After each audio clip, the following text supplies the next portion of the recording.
Luego dicen, a ver, vamos aquí, y luego Hans. Gracias, buenos días, Presidenta. Aurora Castillejos, de Canal 14 SPR, también Altavoz Radio y ahora también TV Migrante. Presidenta, preguntarle, ¿cuántos empleos se van a generar en total? Nos hablaban de 5,000 empleos. En este momento, 5,000. General, ¿quiere comentarlo?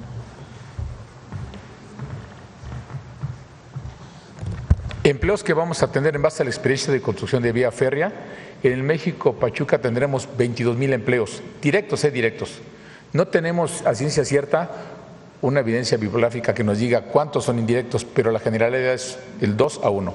Entonces, en total serán 60,000 empleos, 20,000 directos y 40,000 indirectos para el México-Pachuca. Para el México-Querétaro, ahorita estamos estimando 45,000 a 50,000 empleos directos. Ponga lo correspondiente, 150,000 empleos. Estamos hablando casi de 200,000, pero nada más en este intervalo de trabajo y nada más nosotros, más los que haga nuestra contraparte, que debe de ser igual de las otras vías férreas hacia el norte del país. Entonces yo estimo, no sé, en total 400,000, 500,000 empleos entre directos e indirectos por la construcción de vías férreas, tan solo en este año. Muchísimas gracias. Gracias, Presidenta. Además, preguntarle, el pasado lunes se abrió ya la convocatoria para inscribirse al Acuerdo Nacional de Maíz y Tortilla. Se busca, entiendo, reducir el 5% del precio de este producto. Preguntarle, Presidenta, si se va a aplicar, primero, ¿qué beneficios va a traer para los empresarios, para quienes se adhieran a este programa, a este Acuerdo Nacional, y saber si hay un precio máximo que se le va a fijar a la tortilla, saber si se va a aplicar en todas las tortillerías del país o cómo va a ser este acuerdo? Es un acuerdo voluntario, no establece un precio fijo. ¿Por qué planteamos que este acuerdo va a disminuir, mantener primero, que no aumente, y después disminuir el precio de la tortilla, aunque sea un 5%? Porque estamos juntando al productor con el comercializador en dos vías, o los grandes comercializadores que producen harina de maíz, Minza, Maseca, o los que tienen tortillerías, que en realidad pues producen el nixtamal, la masa y después la tortilla. Son dos vías de producción de tortilla. Cuando se usa la harina de maíz, y entra directo, por ejemplo, a los centros comerciales, la tortilla es más barata, nada más que es distinta. La tortilla que compramos en un Walmart, en la comercial, bueno, no estoy haciendo comerciales, pero ahí venden tortillas. Es una tortilla que viene de harina de maíz procesada y es más barata que la que compramos en las tortillerías. Nosotros queremos que se mantenga la tortillería, por supuesto que se mantenga lo que se produce en las tiendas comerciales, pero fortalecer la producción de la tortillería, porque viene del proceso tradicional de la producción de nixtamal, masa y después la tortilla. Entonces, ¿por qué disminuiría? Porque estamos quitando intermediarios. Normalmente el productor de maíz le vende el maíz a un intermediario, que después va a otro intermediario, que después va a otro intermediario, y al final acaba en los nixtamaleros que producen tortillas en las tortillerías. Lo que estamos haciendo ahora a través de la Secretaría de Agricultura es juntar al productor con el comercializador. Entonces eso nos está ayudando. Y apoyando a los empresarios, no con recursos de manera directa, sino sencillamente resolviendo problemas de trámites que tienen que hacer o alguna otra situación que tengan. Gracias, Presidenta. Además, preguntarle qué información tiene por parte de la CEMAR. El día de ayer pues se presentó un fenómeno natural en Rusia. Hay una alerta para las costas del Pacífico en nuestro país. ¿Cuál es el balance al momento? Sí, lo que informó hoy el secretario de Marina en el gabinete es que el mayor riesgo podría ser justamente a esta hora, y puede aumentar un poco el nivel del mar en ciertas zonas del Pacífico, pero en realidad se hizo la alerta, pero no generó grandes riesgos. Hasta ahora no hay ninguna… No hay ningún daño. Perfecto, gracias. Además, mandataria, preguntarle, el día de ayer hubo una reunión entre la Secretaría de Relaciones Exteriores y congresistas de Estados Unidos. ¿Tiene algún adelanto de lo que se habló? ¿Qué temas se trataron? Y bueno, recordemos en el marco. Los voy a recibir el día de hoy, yo también, unos 15 minutos. Pues vamos a hablar de la relación México-Estados Unidos, la situación de nuestros paisanos allá, nuestra preocupación por lo que están viviendo, la necesidad, siempre hablamos de ello, de una reforma migratoria que permita que los mexicanos tengan una forma con papeles que les permita trabajar allá, porque ayuda a la economía de Estados Unidos y obviamente apoya a las familias de México. Son los temas que normalmente hablamos, temas de seguridad, comerciales, qué estamos haciendo. Entonces pidieron la reunión con Relaciones Exteriores, ayer me comentaron si los podía ver, entonces los vamos a ver. Siempre es bueno que se conozca lo que estamos haciendo en México y nuestra posición de apoyo a los mexicanos en Estados Unidos. ¿A qué hora lo recibe, mandataria? Creo que como a las 2 de la tarde. Gracias. Finalmente, y en este marco también preguntarle, el Fondo Monetario Internacional modificó ayer pues sus estimaciones para México, pasa de un escenario de recesión de 0.3% a un crecimiento de 0.2%. Preguntarle, presidenta, ¿qué opina al respecto? Sí, también INEGI publica, a ver si, sí, es 1.3% anualizado, y un crecimiento en el último mes, trimestre. Y el Fondo Monetario ya ven que decía que iba a caer la economía, que iba a ser menos 0.3, creo que decían, y desde aquí dijimos, se están equivocando. La economía de México está fuerte, está sólida, por supuesto que hay sus impactos por la incertidumbre que ha generado el tema de los aranceles, no solo en México, en el mundo entero, y particularmente en México, pues por la integración económica que tenemos en Estados Unidos. Pero el plan que desarrollamos pues está rindiendo efectos y va a ser todavía mayor el próximo año. Entonces es positivo. Entonces pasa de menos a más. A algunos no les gusta porque a los adversarios políticos quisieran que a México le fuera mal, pero no le va a ir mal, porque nuestro modelo funciona, ya se demostró durante 6 años y lo estamos demostrando ahora. Ahí Secretaría de Hacienda nos hizo una gráfica, este es la economía mexicana, Producto Interno Bruto en billones de pesos en 2025. Entonces, 1T es el primer trimestre, 2T es el segundo trimestre. Entonces, del primer trimestre al segundo trimestre se esperaba, decían que iba a crecer 0.4% y está creciendo 0.7%. Entonces, y recuerden además que el crecimiento, el Producto Interno Bruto, pues es una forma de medir la economía, pero no debe ser la única, porque el crecimiento de la economía no necesariamente refleja buenos salarios, bienestar de la gente, disminución de desigualdades. Y en México pues, ha habido reducción de la pobreza, ha habido reducción de las desigualdades y hay más bienestar en el pueblo de México. A las 10 de la mañana sale la encuesta nacional ingreso-gasto de los hogares, los resultados por parte del INEGI, y pensamos que va a ir bien porque aumentaron.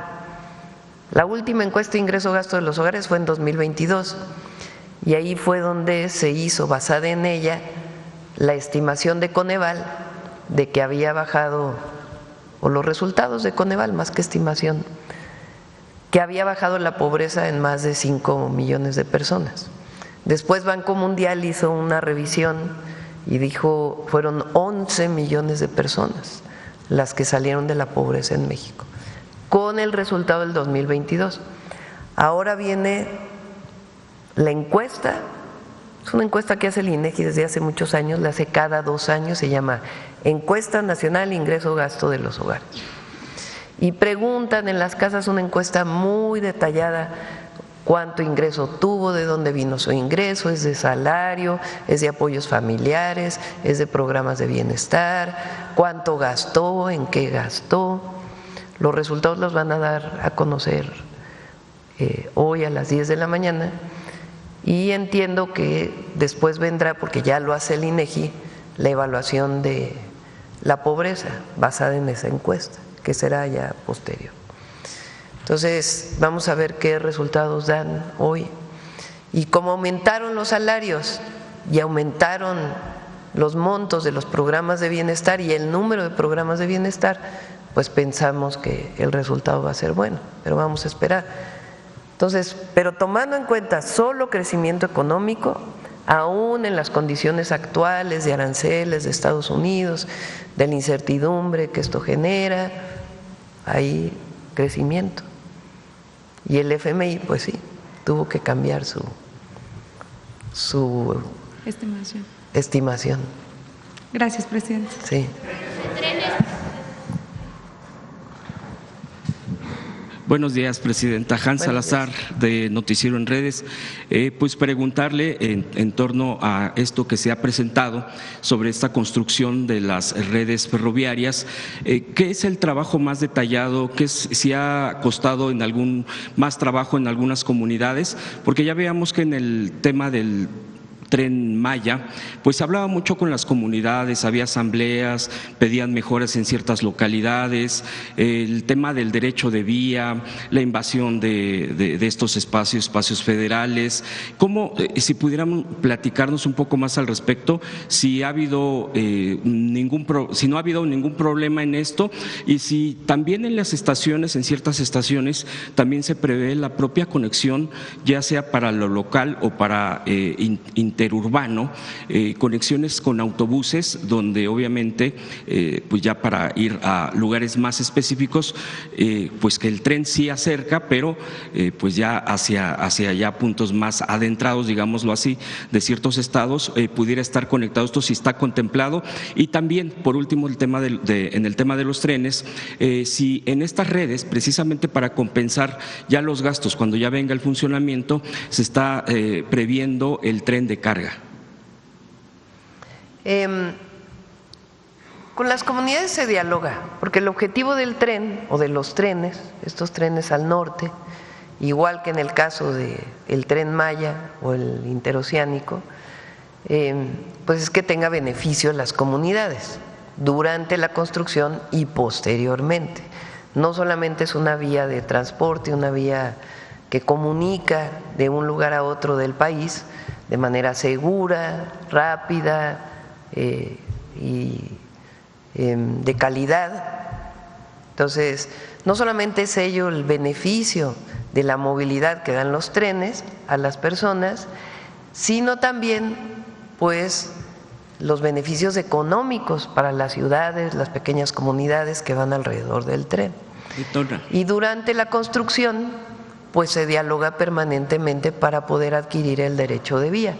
En algunos casos son los derechos de vía existentes del tren de carga, que como ustedes saben los trenes de carga se concesionaron y siguen concesionados, las antiguas vías, y estas son nuevas vías, completamente nuevas vías. En algunos lugares es el derecho de vía, porque está el tren de carga, pero todavía hay suficientes metros para poder construir las otras vías, pero en otros lugares se tienen que comprar predios para que pase el tren por ahí y se dialoga, se hace asambleas. En muchos lugares las comunidades dicen, bueno, ya que está el desarrollo del tren, pues aprovechamos para que haya un camino, que nos apoyen con algunos otros beneficios sociales, y todo eso se está haciendo en diálogo con las comunidades. Está Néstor Núñez ayudándonos en eso y la SEDATU, como parte de este trabajo tan importante de diálogo. Y por supuesto ingenieros militares y Andrés y SICT pues también están apoyando para el derecho de vía. Y en el tema de los costos o de los precios ya ¿sería similar al de Tren Maya no exactamente el ¿Dices precio, el costo de la tarifa del tren? Así es, perdón. Ya lo vamos a definir. Los estudios de demanda, que son los que se hacen antes de construir el tren, se hacen muchísimos estudios. De hecho, nosotros nos reunimos desde antes de que entráramos al gobierno. Entonces, presidente López Obrador, le pedí que nos pudiéramos reunir con Defensa y el equipo que ya iba a entrar para poder iniciar todos los trabajos. Entonces, de hecho, nosotros iniciamos antes de octubre del 2024 con todos estos trabajos. Ingenieros Militares nos está ayudando muchísimo. ¿Por qué no platica, por ejemplo, de los vuelos LIDAR, general Vallejo? Platíqueles todo lo que significa eso. Los vuelos LIDAR, ¿no? Sí, y todos los estudios que se hacen antes. Bueno, efectivamente, antes de empezar a construir la vía, se tiene que hacer una serie de estudios de ingeniería básica y posteriormente de proyecto ejecutivo de todo lo que vamos a hacer. Para atender una vía férrea hay que hacer un trazo preliminar y ese trazo preliminar se hace con estudios, tanto topográficos, geodésicos a nivel terrestre, como estudios que antes no se tenía esa capacidad y hoy tenemos equipos que se instalan en helicópteros. Es este sistema LIDAR, que realmente es un radar que se monta en un dron, de hecho en el país, el único equipo que está montado sobre un helicóptero y tiene largo alcance es el que tiene la Secretaría de Defensa Nacional, con un helicóptero de la Fuerza Aérea y un equipo LIDAR que va haciendo un escaneo, imagínense, de cada 5 centímetros de un suelo de 400 metros de ancho por toda la longitud del tramo y emite unas ondas radar que impactan en las copas de los árboles, regresan, vuelven a bajar, impactan en la infraestructura que está abajo de los árboles, regresan y después vuelven a impactar en el suelo. Nos permite en un solo escaneo tener una información que antes nos llevaba años. Determinamos primero las cotas, las curvas de nivel. Luego, ¿qué infraestructura está construida sobre esas curvas de nivel? Y ahí es donde aparecen un preliminar de todos los restos arqueológicos que se encuentran en el lugar y de inclusive la infraestructura distinta al terreno que nos vamos a encontrar y que se va a tener que compensar a quien se le compre el terreno. Es más, se cuentan hasta las copas de los árboles y el tipo de árboles con ese vuelo.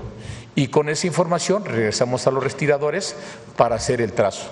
Y después hacemos estudios geológicos, geotécnicos y geofísicos, porque ya lo vimos en el Tren Maya, para no impactar sobre zonas cársticas, sobre dolinas que tengan poca capacidad de carga, para no tocar ríos subterráneos y fallas geológicas. Para eso hacemos estudios sobre lo que el vuelo LIDAR, nuestra pretensión de trazo, el vuelo LIDAR nos dijo, y nuestra campaña geológica, vamos revisando las características del terreno para ver por dónde vamos a hacer el trazo. Y después le acompañamos de estudios hidrológicos. Hoy hacemos modelos de inundación distintos. Hemos platicado en varias juntas a la señora presidenta que la vieja vía ferroviaria porfiriana, por llamarla así, que se construyó en los 1900, a veces tiene nada más de cuerpo de terraplén lo que tiene este escalón. La vía férrea está a 50 centímetros, 70 centímetros, 1 metro. Hoy nuestras vías férreas están a 5 metros de altura mínimo. ¿Por qué? Porque tenemos obras de drenaje transversal.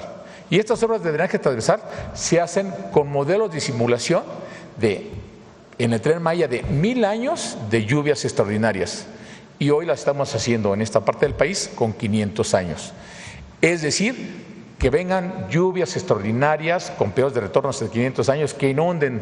Siempre que eso suceda, la vía permanecerá al menos 1 metro abajo, desde el hongo del riel hasta el cuerpo de terraplén. Ahí llegará lo que le llamamos el NAVE, el nivel de aguas máximo extraordinario.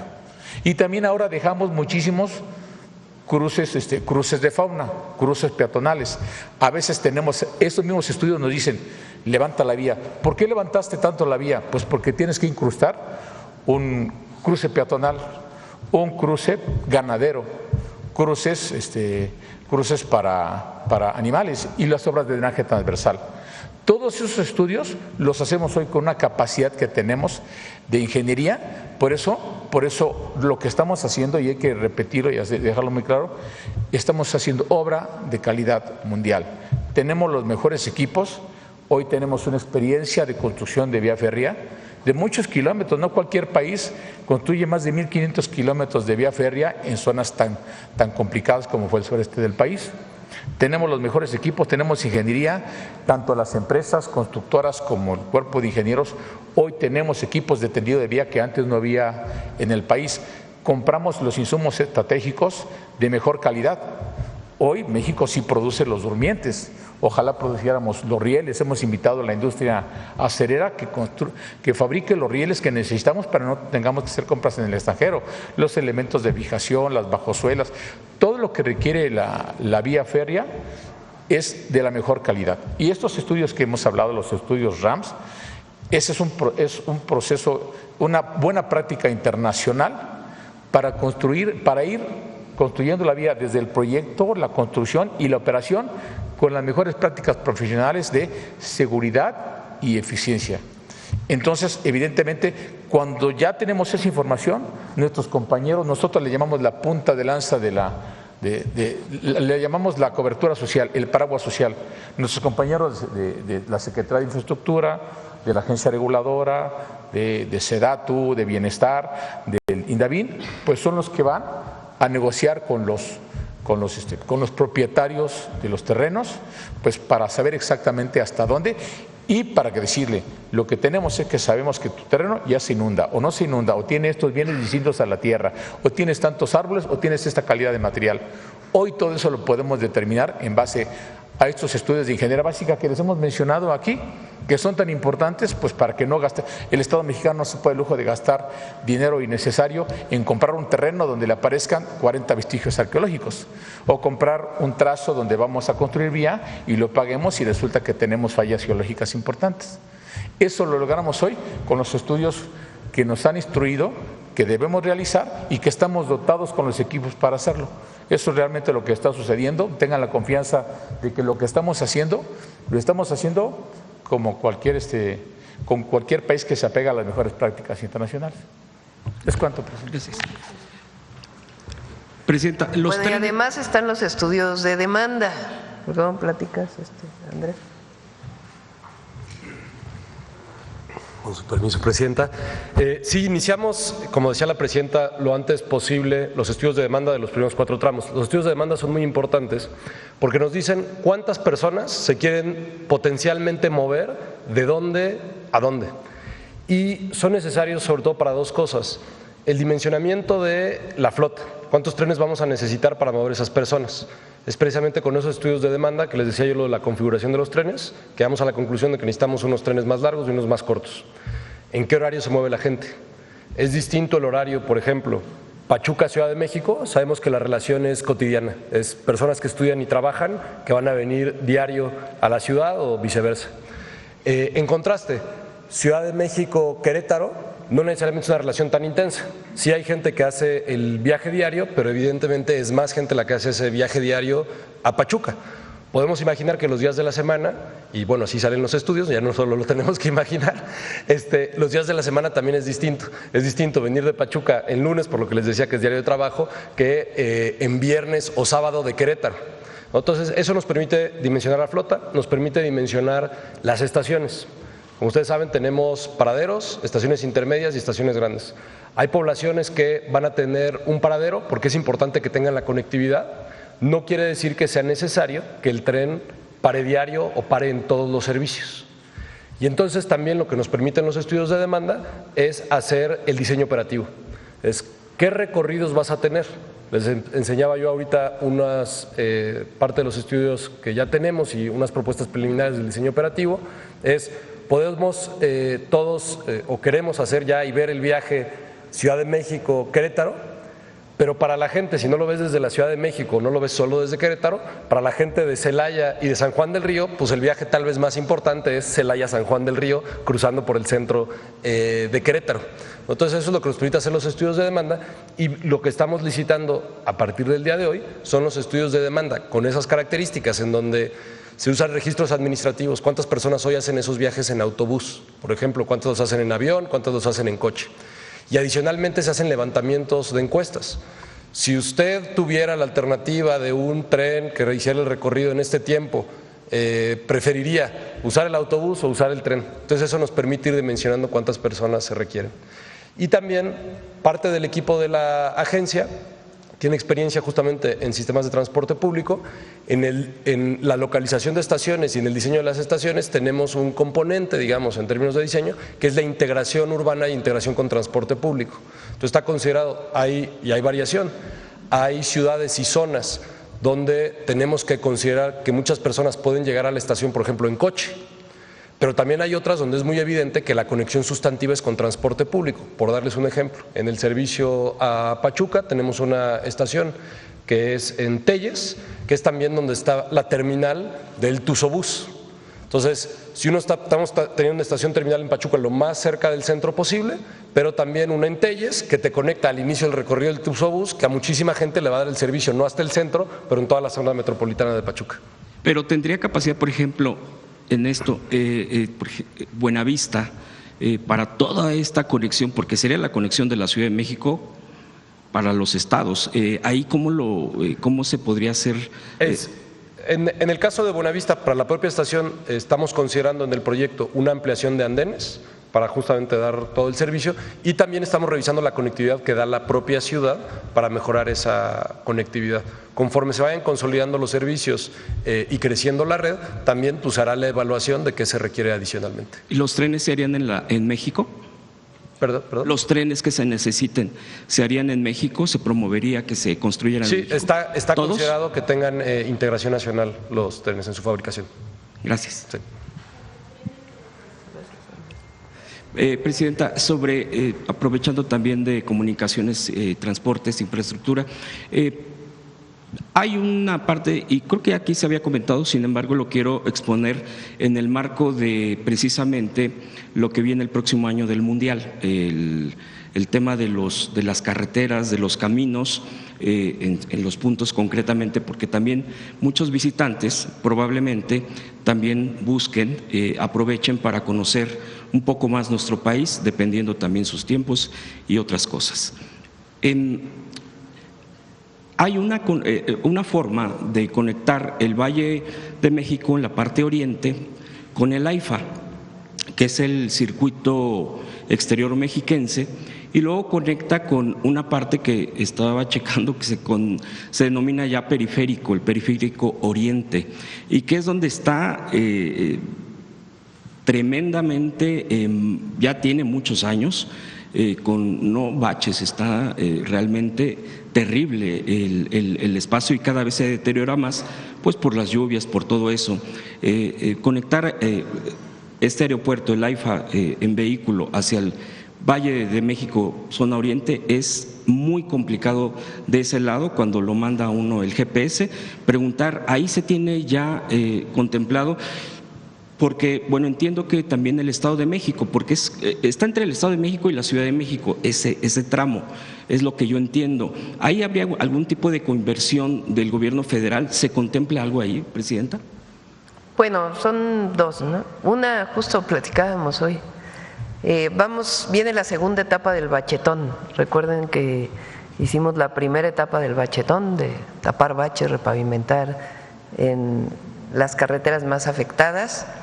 Lo hicimos de finales del año pasado al principios del 25, todavía se sigue haciendo, pero viene una nueva etapa con más fuerza, que tiene que ver, si se acuerdan, con que ahora mucha de ese bacheo, de esa repavimentación por zonas, se va a hacer con equipos propios. Recuerden que aquí planteamos que estamos comprando trenes de repavimentación. A ver si tienen por ahí las fotos para que las explique Jesús otra vez. Jesús, ¿no quieres explicar para qué sirven los equipos? Defensa tiene equipos de estos con los que repavimentaron todo el sureste, que fue dañado durante la construcción del Tren Maya. Un trabajo extraordinario. Si van por las carreteras ahora, pues es completamente distinto. Y ahora nos vamos a llevar pues estos equipos a todo el país, y particularmente equipos como estos más pequeños se le van a dar al oriente del Estado de México para que ellos hagan su propia pavimentación, los municipios, en el programa de Oriente. Pero platícales, Jesús, con detalle para qué sirven. Yo conocí a Jesús cuando ¿cuál era tu puesto? ¿Director qué? Director de Obras de Infraestructura. Director de Obras de Infraestructura de la Ciudad de México. Durante mucho tiempo trabajó ahí y es especialista en carpeta asfáltica. Pues entre otras de sus especialidades, porque es ingeniero estructurista. Pocos con el conocimiento de Jesús. Adelante. Miren, pues este es un tren de repavimentación que tiene diferentes equipos. Los tradicionales son la perfiladora o fresadora, que es con la que se tritura la carpeta asfáltica y que nos da, digamos, lo que le llamamos conservación periódica, que es reemplazar la carpeta que está dañada cuando ese es el tipo de daño. Una vez que sale la perfiladora, entran unas barredoras y el segundo equipo que entra es la extendedora o finisher. Estamos adquiriendo equipos que permiten hacer lo que se llama riego sincronizado. ¿Qué quiere decir esto? Que simultáneamente tienden lo que pega con la superficie, que es la emulsión, con la mezcla asfáltica. Y son equipos de última generación y eso nos permite tener carpetas de 3 centímetros o de 2,5. Eso lo hicimos en la ciudad ya en los últimos 6 años, en varios tramos, por ejemplo Tlalpan, y son equipos especializados para hacer ese tipo de trabajos. Entonces nos permite tener conservación rutinaria, que son estas microcarpetas, o conservación ya de repavimentación, que es cambiar la carpeta completa. Además, traemos estos equipos que son estabilizadores o recuperadoras. Estos pueden llegar a bajar hasta 50 centímetros, 1 metro, y cuando está dañada la estructura, que es lo que realmente resiste las cargas, hay que entrar a restaurar esas capas. De nada sirve estar cambiando el asfalto, sino nuevamente se daña en muy poco tiempo. Entonces, en algunas carreteras hay que entrar con estabilizadoras y estamos adquiriendo estabilizadoras. Y luego hay 3 tipos de compactadoras. Una vez que uno tiende las diferentes capas, hay que compactarlas. Hay lo que le llaman los pata de cabra, los compactadores de rodillo y los neumáticos. La energía de compactación es distinta de cada uno de estos equipos, ya sea por profundidad, por concentración de esfuerzos, y estos lo que hacen es trabajar las capas inferiores, la subbase, la base, y los otros lo que trabajan sobre todo son las carpetas asfálticas. Esa, lo que le llaman es armar la carpeta, se le dan 2 pasadas y se dan más pasadas, se daña, se empieza a fisurar, y los compactadores neumáticos lo que hacen es cerrar el poro. Entonces cada uno tiene su función específica. Esta es la visión que tenemos. Cada uno de estos trenes, dependiendo de los tipos de trabajo, va a poder avanzar del orden de 2,000 metros cuadrados por jornal o inclusive más. Eran más o menos los rendimientos que llegábamos a tener en la ciudad, dependiendo de los horarios que tengamos disponibles. Y bueno, me faltó hablar de la pipa aspersora, que se requieren riegos de emulsión, tanto de sello como de riego de liga, que es lo que pegan. En fin, esto es en general lo que es un es otro equipo, tren, un tren. Y ¿Cuántos vamos a adquirir este año? Este año vamos a adquirir 30. 30 completos, 30 conjuntos. Sí, ya se adquirieron 10 y que están en proceso. Bueno, ya están a punto estamos a punto de completar los primeros 2 y los otros ya están en licitación. En total, dado que son muchos equipos, estarán entregando los últimos hacia diciembre, que son los que van hacia el Estado de México, a los municipios. Okay. Y por último, Presidenta, aprovechando la presencia del equipo de Secretaría de Comunicaciones, el general, ayer hablaba usted de los teleféricos y que usted construyó cuando fue jefa de gobierno, ahora que se está impulsando incluso también por parte del gobierno federal. En Michoacán, en Uruapan, concretamente me quiero enfocar en este municipio, se está construyendo desde tiempo atrás un teleférico. Entiendo que es con el presupuesto estatal, y el punto aquí preguntar es que si hay algún tipo de asesoramiento para la construcción de esto. ¿Por qué lo digo? Porque he platicado con mucha gente de ahí del municipio Y de tiempo atrás ha habido quejas sobre la planeación de afectaciones que dicen que bueno, son verdaderamente preocupantes para estas comunidades. ¿Ha habido algún tipo de acompañamiento? Esa sería mi pregunta. O sobre este proyecto en concreto del teleférico, porque no sé, ha habido una cantidad impresionante de amparos de la propia comunidad. Creo que también lo que hace mucha falta es la comunicación entre obviamente el gobierno, las comunidades donde se va a planear. Aquí cuando usted estuvo como jefa de gobierno y se hizo, pues siempre fue una planeación y la construcción en los tiempos que se habían planteado, yo recuerdo. Sería mi pregunta. Sí, se está trabajando con el gobernador, Alfredo Ramírez Bedoya, y se ha estado hablando con las comunidades. Desde que estábamos en la jefatura de gobierno, lo invitamos a él a la inauguración del primer cablebús, y él acababa de ganar la gubernatura y planteó hacer uno en Uruapan. Andrés ha estado en contacto con su equipo y se ha estado hablando con las comunidades, y si hay necesidad de platicar más, sé que el gobernador está en esa situación y va a ayudar a Uruapan el teleférico. Gracias, presidenta. Sí. A ver el tema aquí atrás, luego vamos para acá. Muchas gracias, presidenta. Yaret Arciniega, de Revista Fortuna. Presidenta, el Censo Económico de 2025 revela pues un impresionante crecimiento del 118.5% en el sector de la construcción de transporte eléctrico y ferroviario, un dato que pues refleja el impulso de los grandes proyectos de infraestructura. En este sentido, presidenta, preguntarle, ¿será suficiente la construcción de proyectos ferroviarios clave como el Tren México-Pachuca, Querétaro-Irapuato y Saltillo-Nuevo Laredo para equiparar este crecimiento? Bueno, recuerden que en el periodo del presidente López Obrador hubo varios proyectos que generaron, pues con visión de futuro para el país, pero además generaron muchos empleos y desarrollo. El Tren Maya, el Interoceánico, la refinería Dos Bocas, el AIFA, y después el desarrollo de distintas carreteras, obras de agua, y eso se refleja en estos censos. Ahora, ¿qué estamos planteando nosotros? Pues, número uno, los trenes de pasajeros.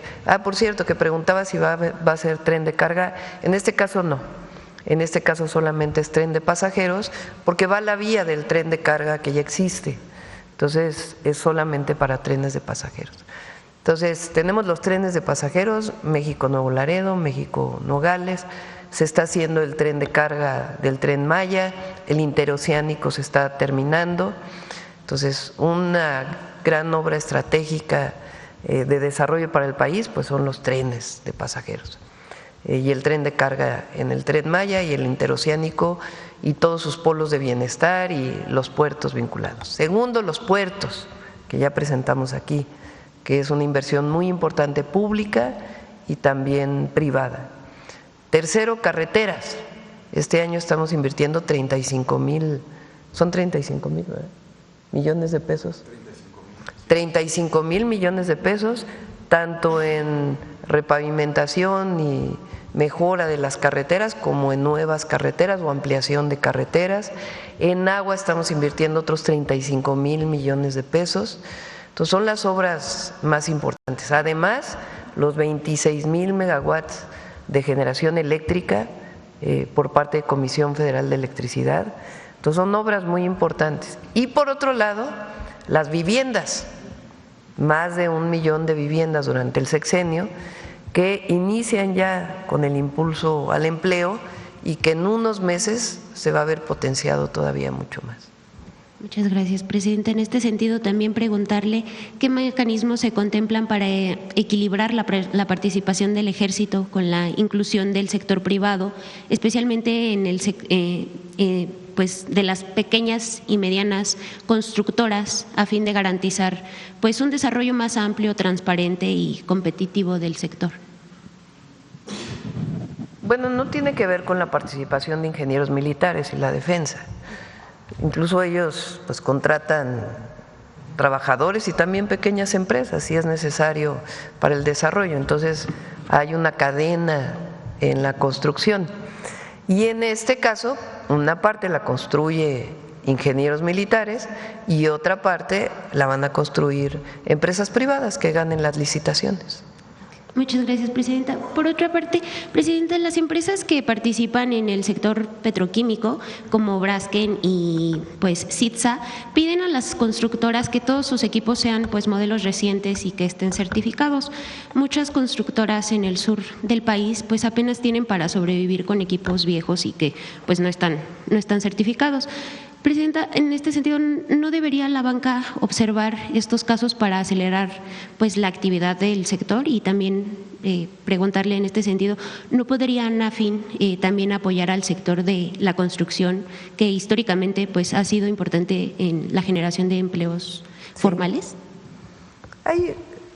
Vamos también a presentar, como todo a su tiempo, porque estamos trabajando en varios temas, lo que es el apoyo a pequeñas y medianas empresas a partir de la banca de desarrollo. También tiene que participar la banca comercial. La banca comercial en México pues da mucha estabilidad, está muy capitalizada, pero necesita apoyar al desarrollo del país. En toda América Latina hay mucho más participación de la banca comercial en el otorgamiento de créditos que la banca mexicana, se los he dicho siempre. La disminución de tasas de interés del Banco de México ayuda, pero la banca privada tiene que hacer su parte para poder apoyar pues a pequeñas y medianas empresas que a veces pues no tienen el espacio para poder tener los créditos suficientes.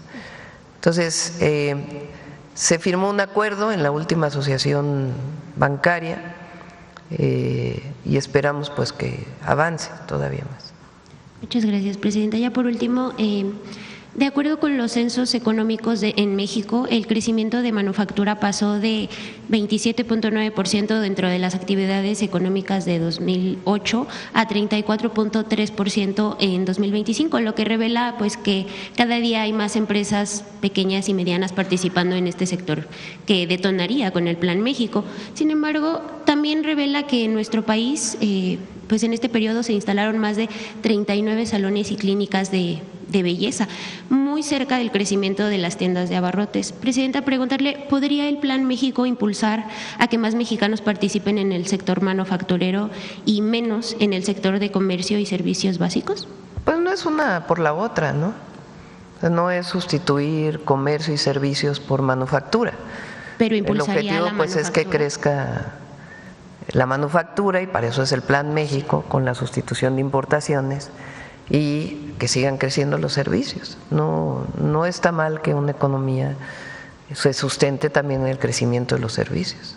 Pero impulsaría a que muchos, no sería de uno por otro, sino que los invitaría a que se pues es parte de las cadenas productivas de las que estamos hablando. México ha perdido mucho en su sector manufacturero, en ciertas áreas en donde éramos muy competitivos, por ejemplo la industria textil, la industria del calzado, ha disminuido muchísimo su participación en la economía por las importaciones, principalmente de Asia. Entonces el Plan México, de hecho se pusieron aranceles en diciembre para la industria textil con el objetivo pues de que haya mayor competitividad para la producción local. Se firmó un acuerdo voluntario con las tiendas de autoservicio y departamentales que venden zapatos para que tengan cada vez más contenido nacional en sus ventas. Se han hecho reuniones entre productores y comercializadores por parte de la Secretaría de Economía. Entonces, por supuesto que queremos que se fortalezca el sector manufacturero, sí una parte para exportación, pero queremos que se fortalezca para el mercado interno. Entonces, es parte del Plan México, pero no está mal que crezcan los servicios, que crezca el turismo, que crezcan los salones de belleza, no es algo malo. Muchas gracias, Presidenta. Bueno, a ver ahí, Serrano. No, bueno, sí. Bueno, ¿no? Empieza tú y luego atrás, para que ya. Gracias, bueno. Presidenta. Y luego para acá, para que no se sienta. Presidenta, buenos días. Karina Aguilar, de Diario 24 Horas. Ayer se reunió usted con los padres de los normalistas de Ayotzinapa. Ellos a la salida señalaron que no ven avances en las investigaciones y que no le dan un cheque en blanco al nuevo fiscal. ¿Cómo los percibió usted? ¿Y usted dará nueva información el 4 de septiembre que tengan la nueva reunión? Lo he mencionado en otras ocasiones.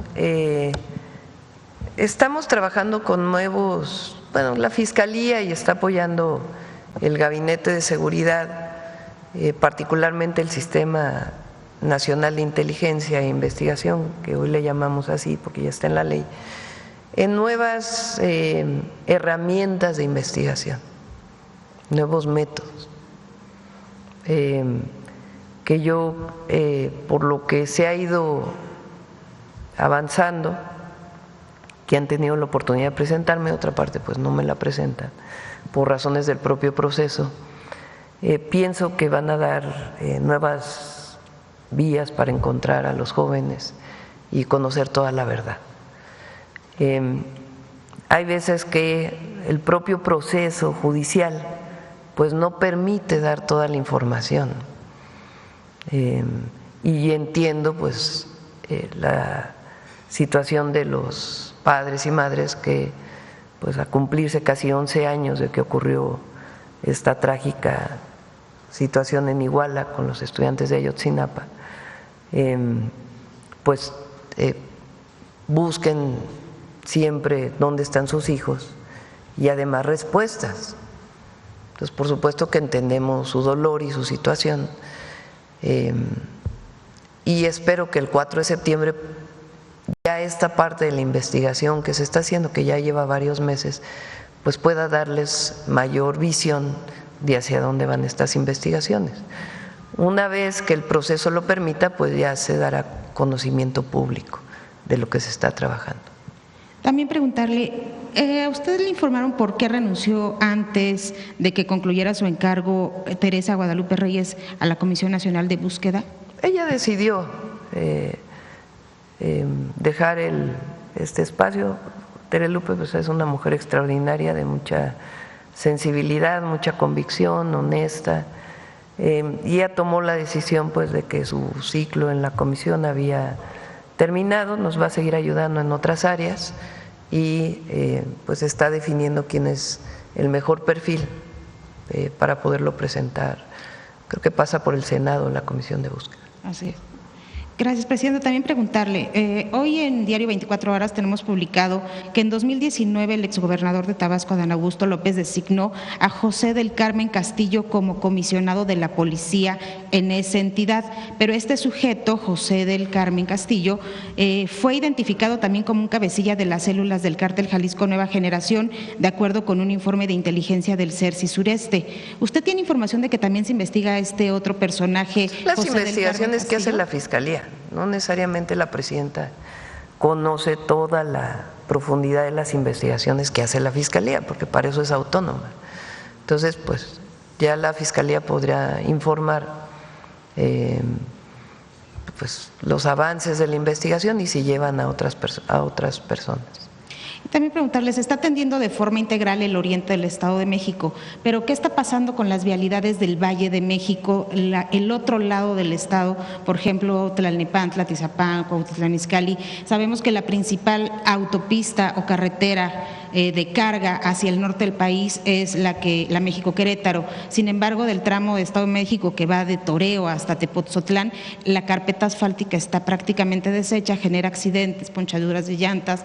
Donde son carreteras federales vamos a entrar poco a poco a la repavimentación si es necesario, la restauración, el bacheo. Poco a poco vamos a ir entrando a las carreteras federales a través de este esquema. También se van a contratar empresas, no es la única manera, pero esto nos va a dar una capacidad de trabajo permanente. Por supuesto hay que esperar que terminen las lluvias para poder pues hacer un trabajo más integral. Comentaba la gobernadora que hubo una empresa que se contrató para todo ese tramo y que no cumplió, no sé si hay sanciones y le he informado al respecto. Bueno, hay una parte que hace el gobierno del Estado de México. Es importante que se conozca porque a veces no conocemos. Las vialidades secundarias que se llaman, que están dentro de los municipios, le tocan a los municipios o al Estado, pero principalmente a los municipios.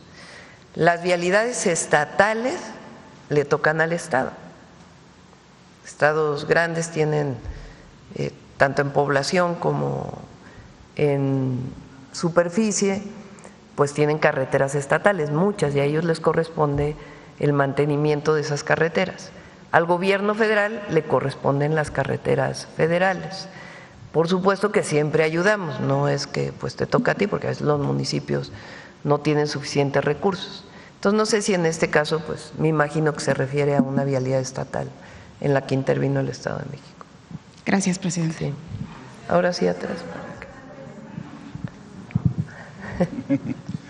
Después vamos para acá. Muchas gracias, presidenta. Vicente Serrano, conductor de Sin Censura TV. Muchas gracias por darme esta oportunidad. Si me permite unos planteamientos, pero antes, dos respetuosos recordatorios. Aquí usted se había comprometido a solicitar la resolución del caso del nuevo centro de población agrícola denominado Antonio Rosales de Navojoa, Sonora. Histórica exigencia de resarcir daños a estos humildes ciudadanos que fueron desalojados hace décadas a la fuerza de sus tierras. Creo que se ha atorado la situación con la SEDATU y con la Procuraduría Agraria. Le pediría, se está atendiendo, pero le pido a Edna que nos pueda dar un avance. El otro recordatorio respetuoso, presidenta, aquí nos habíamos también comprometido a hacer algo así como el quién es quién en la atención a la salud privada, y creo que no se ha hecho. Le comentaba este caso de las irregularidades en la clínica San José. Vamos a recordarle, Iván. Por favor. De acuerdo.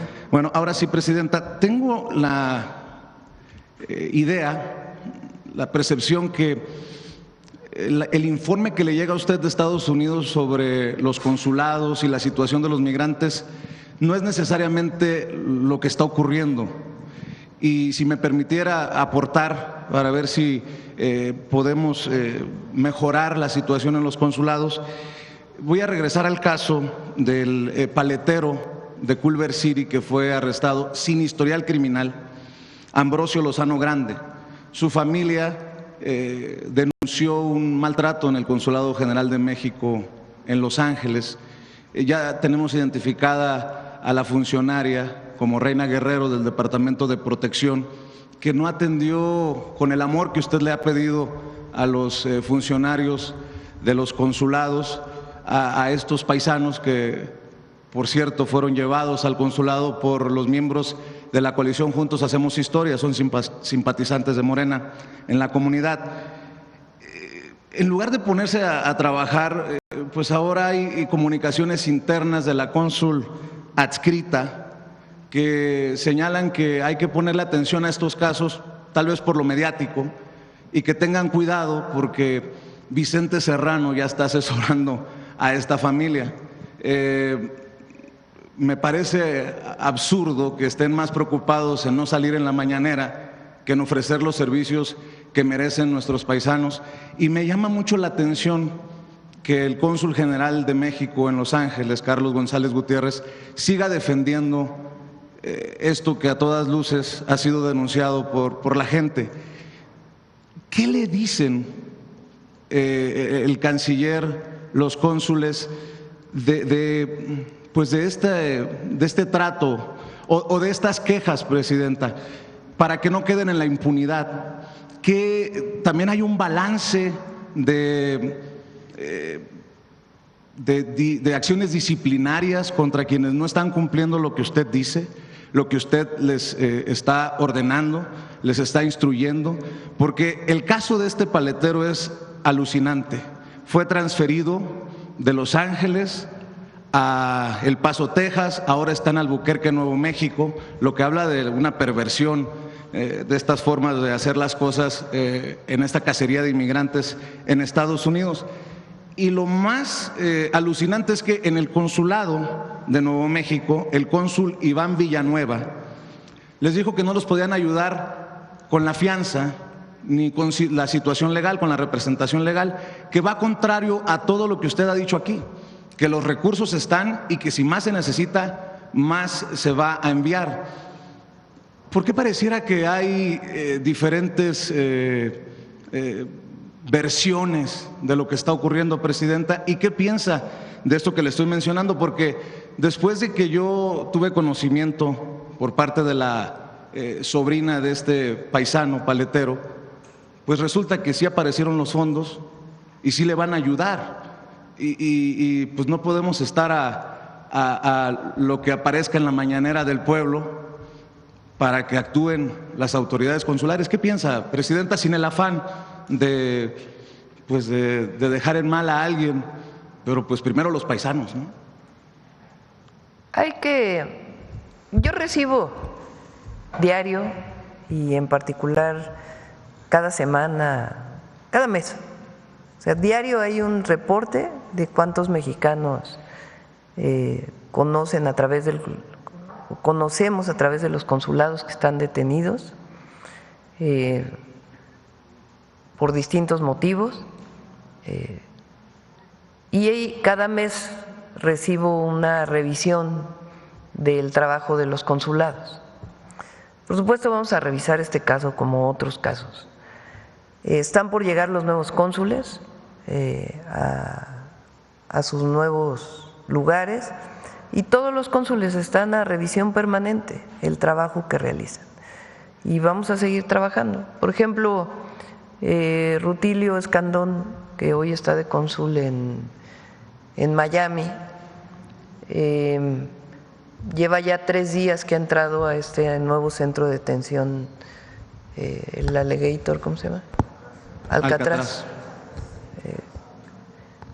Ha estado, es un lugar muy grande por lo que nos platica, y ha estado buscando a todos los mexicanos que están ahí para darles todo el apoyo. Ha estado haciendo un gran trabajo. Ayer estuvo ahí, tengo una nota hoy por la mañana de que hay 30 mexicanos con los que tuvo contacto y que se les está apoyando y se está buscando. Llegaron los 2 connacionales que estuvieron ahí detenidos, gracias en buena parte al trabajo de Relaciones Exteriores y del cónsul.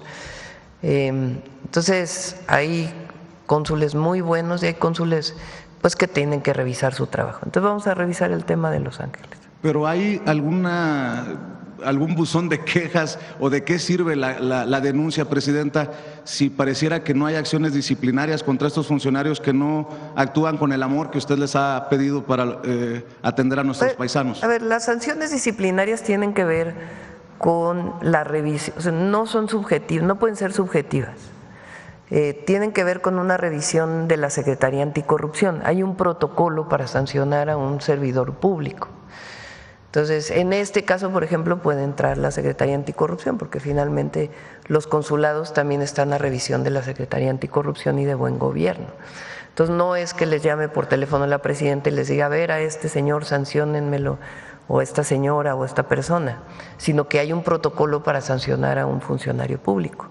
Y eso tiene que ver pues con las reglas de la Secretaría.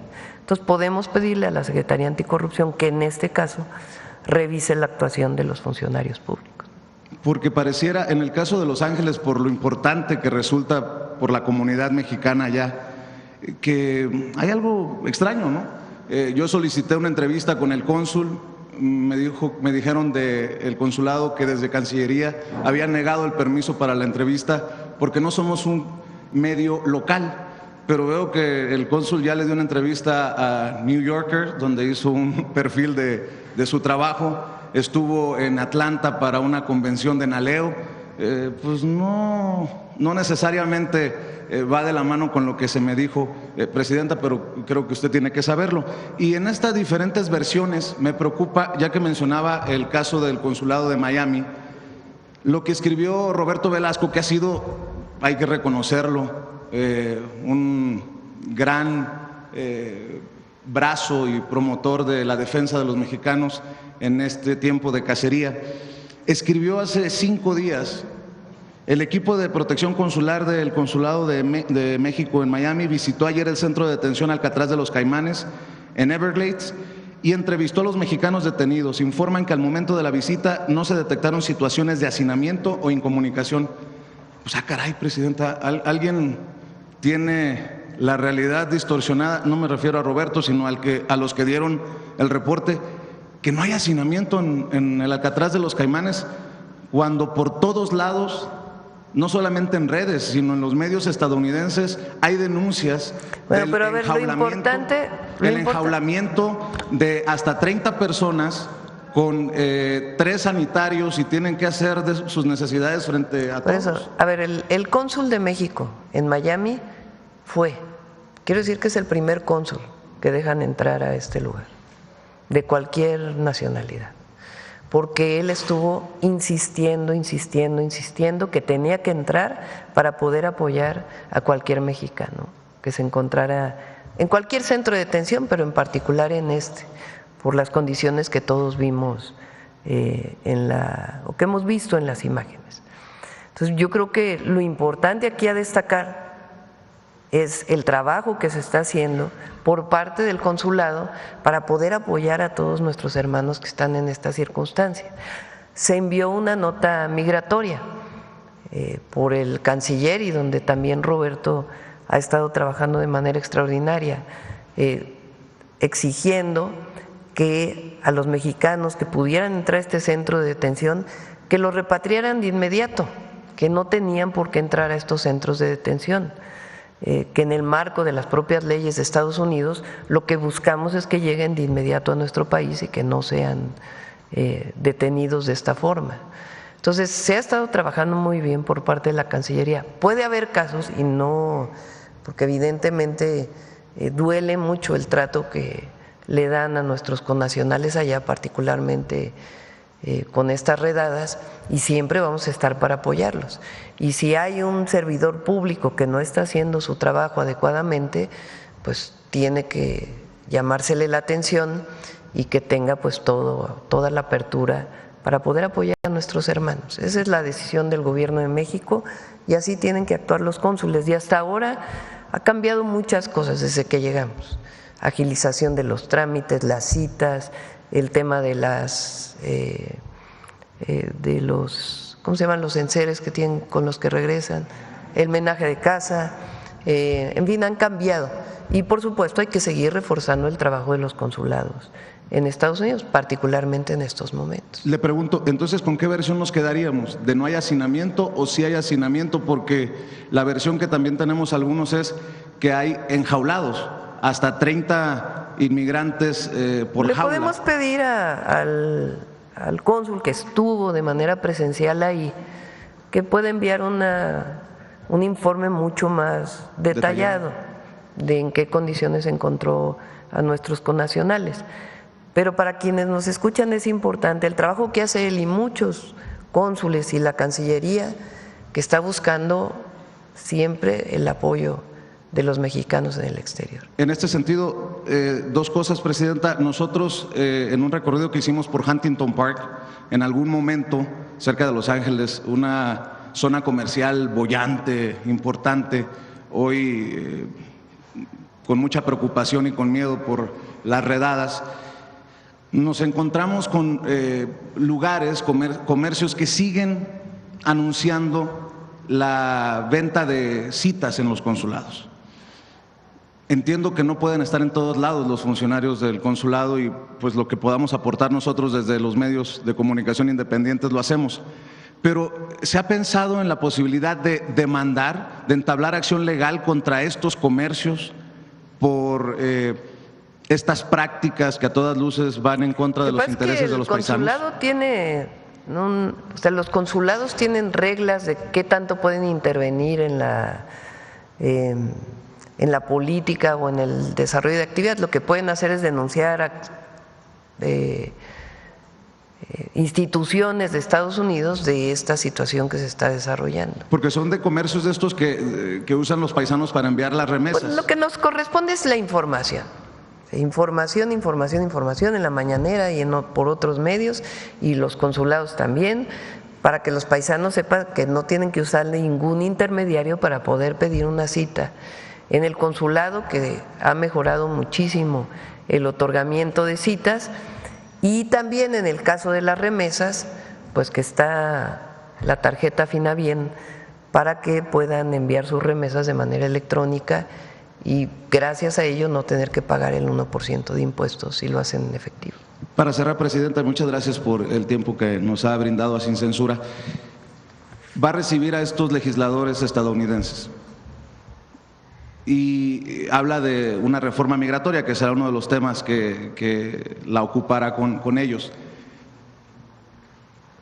¿Va a promover una reforma migratoria con camino a la ciudadanía, Presidenta? Porque dicen que los que no conocen su historia están condenados. No nos corresponde a nosotros promover una reforma en Estados Unidos, ¿no? O sea, no es México quien promueve allá.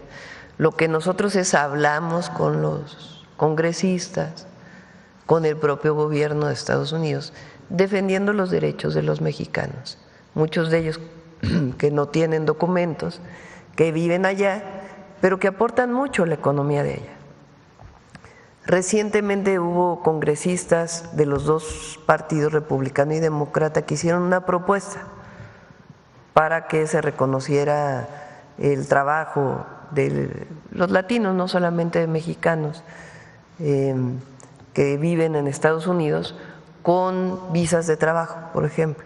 Entonces no nos corresponde a nosotros enviar una propuesta al Congreso de los Estados Unidos, claro que no, sino sencillamente hablar pues de la importancia, el reconocimiento y los derechos de los mexicanos que viven en el exterior. Claro que no le corresponde, Presidenta, pero esa iniciativa a la que usted hace referencia, muchos la hemos criticado porque no llevaría a una solución permanente de la situación de los paisanos y de esta manera los dejaría en un limbo tipo braceros, o antes de los braceros en la Gran Depresión de Estados Unidos del siglo pasado, que venían iban los paisanos a trabajar, pero nunca estaban arreglados permanentemente, lo que llevaría a una subclase de trabajadores o incluso a una esclavitud moderna. A eso me refería. Cuando se habla de la reforma migratoria con estos legisladores, ¿se podría promover que al final haya o evitar este tipo de situaciones? Yo creo que nosotros lo que tenemos que hablar es del reconocimiento y que no haya violación a los derechos humanos y de la importancia del reconocimiento, y hay muchas vías. Ya no nos corresponde a nosotros pues el detalle de esas reformas migratorias, pero sí buscar el reconocimiento de los trabajadores mexicanos allá y que sean tratados, porque ellos aportan impuestos, y que sean tratados conforme a sus derechos humanos, de respeto a sus derechos humanos y de reconocimiento del trabajo que realizan. Le agradezco, Presidente. Gracias. Buen día.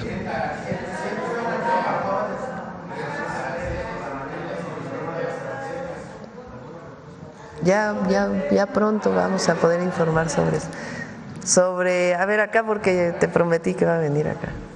Muchas gracias, Presidenta. Abye Vargas, de Imer Noticias. Pues sobre las interconexiones regionales, quisiera saber cómo se van a hacer estas interconexiones regionales en los trenes, y va a haber algún tren, un autobús que conecte con una ruta, con alguna ruta, o cómo se van a hacer estas interconexiones regionales, de que ya hay algunos estudios.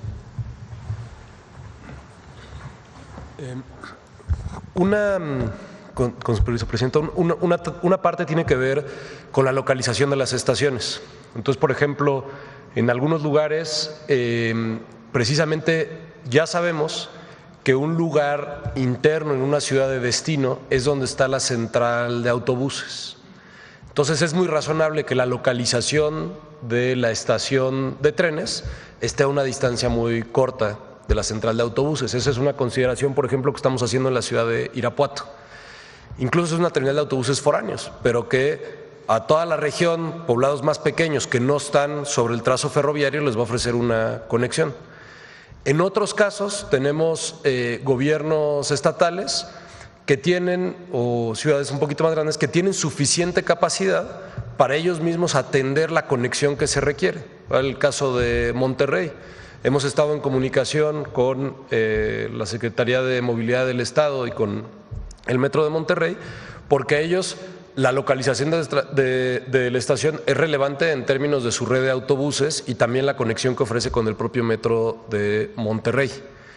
No es que sean parte propiamente del proyecto ferroviario, pero sí son consideraciones que se hacen en el momento que determinamos la localización y las características de las estaciones. O sea, ¿va a poder movilizarse la ciudadanía de Monterrey de un punto de bajarse del tren a abordar un metro y interconectarse con otra ruta? Por ejemplo, una de las estaciones está considerada que esté a una distancia caminable de la estación del metro más cercana. Así es.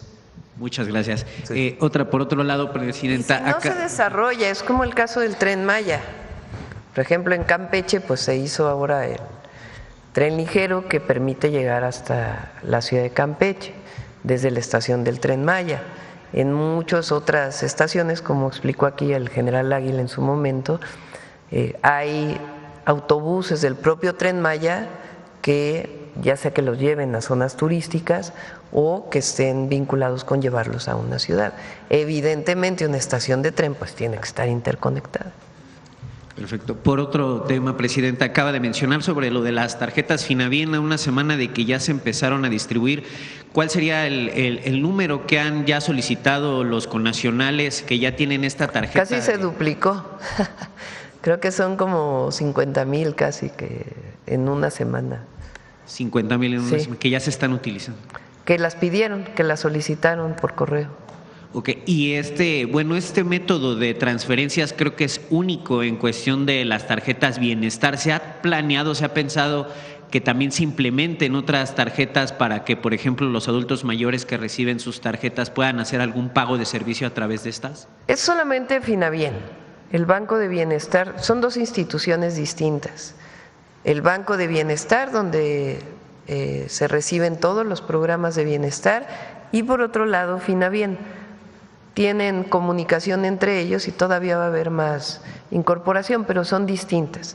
En este caso decidimos que solamente sea a través de Finavien, que le permite alianzas con instituciones financieras en Estados Unidos para poder hacer las tarjetas. Tienen también 2,000 y pico de sucursales y estamos buscando que las sucursales del Banco de Bienestar también puedan ayudar para recibir, pero son dos instituciones distintas. Son 50,000 las que ahorita ya solicitaron, pero ¿cuántas se prevén de que pues las que hagan falta, hay suficiente capacidad. Perfecto. Bueno, por otro tema… Ahora, hay que decir, de acuerdo con las remesadoras que existen, comerciales, alrededor de el 70% de las remesas son enviadas vía electrónica, o sea, es un paisano que tiene una cuenta de banco allá o que tiene una tarjeta de algún tipo y le envía a sus familiares una transferencia electrónica a México. Y hay 30% más o menos que van a una de estas lugares, una de estas tienditas que hay en distintos lugares de Estados Unidos, les pagan en efectivo y ellos con el efectivo le dicen me envía por favor esta remesa a tal lugar, en tal sitio, y ahí ya sus familiares lo recogen.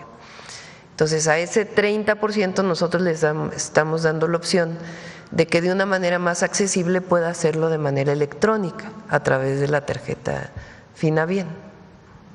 Perfecto. Pues en otro tema, ya estamos pues a 2 días de que se mencione sobre este impuesto de los aranceles. ¿Y hay algunas pláticas, algún avance sobre los productores del tomate que había usted anunciado que iba a hacer y también sobre la industria del cobre?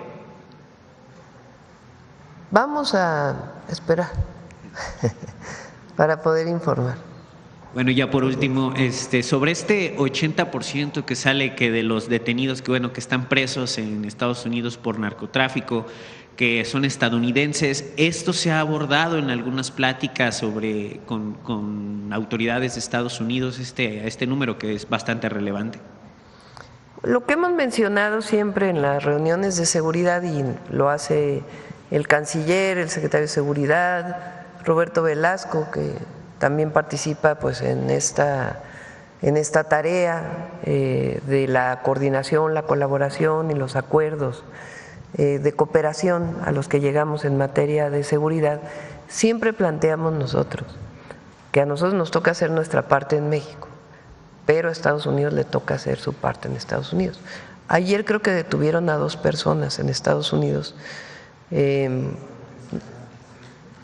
agentes de CBP, ¿verdad? Por haber permitido el paso de droga a Estados Unidos. Y nosotros siempre hemos planteado que cómo se distribuye la droga en Estados Unidos, porque aquí se busca, por ejemplo, no es el caso del fentanilo, pero las metanfetaminas que a través de precursores se fabrican aquí, que hay más de 1,000 laboratorios que se han incautado en nuestro país desde que llegamos al gobierno, por ejemplo, que se producen aquí y quieren pasar a Estados Unidos, pues a nosotros nos corresponde esa parte para evitar que lleguen a Estados Unidos. Y se hace de diferentes maneras, desde atención a las causas hasta la operación Frontera Norte que tenemos. Pero una vez que pasan del otro lado de la frontera, pues allá alguien las distribuye, ¿no? Alguien las vende, hay lavado de dinero allá también. Entonces a ellos les corresponde también lo que ocurre en su territorio, en su país, y a nosotros lo que nos corresponde aquí, y colaboramos y nos coordinamos pues para disminuir violencias, disminuir consumos y delitos. Muchas gracias, presidente. Bueno, cerramos, ya son 9:15. Va quién es quién en las mentiras. Adelante. Con su permiso, presidenta. Buenos días a todas y todos. Desde mayo, distintos comitócratas han publicado columnas en medios impresos en las que afirman, sin mostrar ninguna prueba, que existen diversas listas del gobierno de Estados Unidos sobre políticos presuntamente vinculados con el crimen organizado. Las columnas, sin fuentes, sin datos, sin evidencias, han sido recuperadas por medios de comunicación sin verificar la información, promoviendo la mentira. ¿Por qué la insistencia de una serie de elucubraciones que la propia autoridad estadounidense ha desmentido? Coincidentemente, usuarios de redes sociales también han promovido mentiras sobre falsos hechos vinculados con el crimen organizado. Desde las redes y desde los medios se busca generar la percepción de que la Estrategia Nacional de Seguridad y la Estrategia de Atención a las Causas de la Violencia no está funcionando, a pesar de que los resultados demuestran que sí. Veamos el video del detector de mentiras.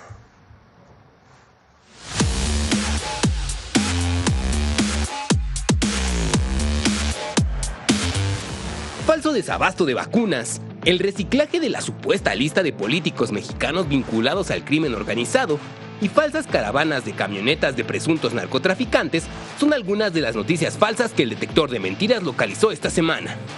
1. Estados Unidos presiona a México para entregar políticos mexicanos presuntamente vinculados con el crimen organizado. ¡Mentira! En la mañanera del pueblo del 28 de julio, la presidenta Claudia Sheinbaum desmintió que Estados Unidos presione a su gobierno para entregar a personas presuntamente involucradas con el crimen organizado y agregó que en ninguna llamada se ha pedido la entrega de una persona en particular que tenga que ver con una relación política. Absolutamente falso, de toda falsedad. Bueno, ninguna llamada que he tenido con el presidente Trump, que han sido muchas, ni llamadas que ha tenido el secretario de Relaciones Exteriores con el Departamento de Estado, ni la colaboración que haya del Departamento de Justicia con la Fiscalía, se ha pedido la entrega de alguna persona en particular que tenga que ver con una relación política. Desde el 15 de mayo de 2025, se ha desmentido en 8 ocasiones esta narrativa falsa impulsada por opinadores y comentaristas. 2. Caravana de camionetas vinculadas al crimen organizado desfilando por Baja California. ¡Mentira! El video que circula en redes sociales, en el que se observa una caravana de camionetas corresponde a un evento realizado por un club todoterreno en Baja California. Estos clubes suelen organizar excursiones, rutas, campamentos y talleres para aprender técnicas de manejo todoterreno y mantenimiento de vehículos, y en sus cuentas en redes sociales es posible encontrar videos de este tipo de caravanas. 15 personas vinculadas al crimen organizado transportaban material radioactivo en Nuevo Laredo, Tamaulipas en 2025. ¡Mentira! Las imágenes que circulan en redes sociales, en las que supuestamente drones capturan a un grupo de personas que transportaban material radiactivo, corresponden a octubre de 2024. 4. En México no existe seguridad jurídica para empresas extranjeras en materia energética. Estamos frente a la primer muerte empresarial de la reforma judicial. A través del periódico El Confidencial, Iberdrola argumenta que la razón por la cual está abandonando México es porque no existe seguridad jurídica que garantice la rentabilidad de sus inversiones. Por la reforma judicial, por cierto, trascendió que la empresa española de energía Iberdrola se prepara para salir de México.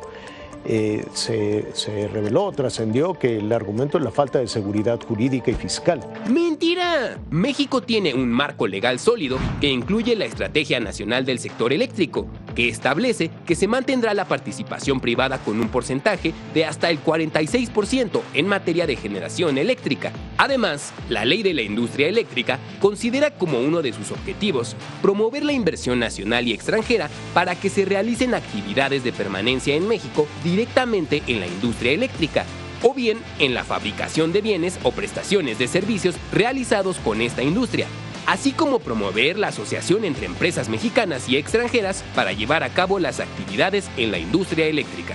5. México enfrenta un desabasto de vacunas. Desde el 2019 ya no tenemos un sistema de vacunación adecuado porque dejaron de comprar estos medicamentos y estas vacunas. ¡Mentira! El 24 de julio la presidenta Claudia Sheinbaum aseguró que hay suficientes vacunas y desmintió que haya desabasto de estos biológicos, pues se han comprado todas. Además, la mandataria también destacó que la adquisición de medicamentos está al 96% y se fortalecerá su distribución a todas las instituciones de salud pública. Durante la primera semana nacional de vacunación de 2025, que se llevó a cabo del 26 de abril al 3 de mayo, se aplicaron más de 2.6 millones de dosis en todo el país, superando la meta programada de 1.8 millones de dosis.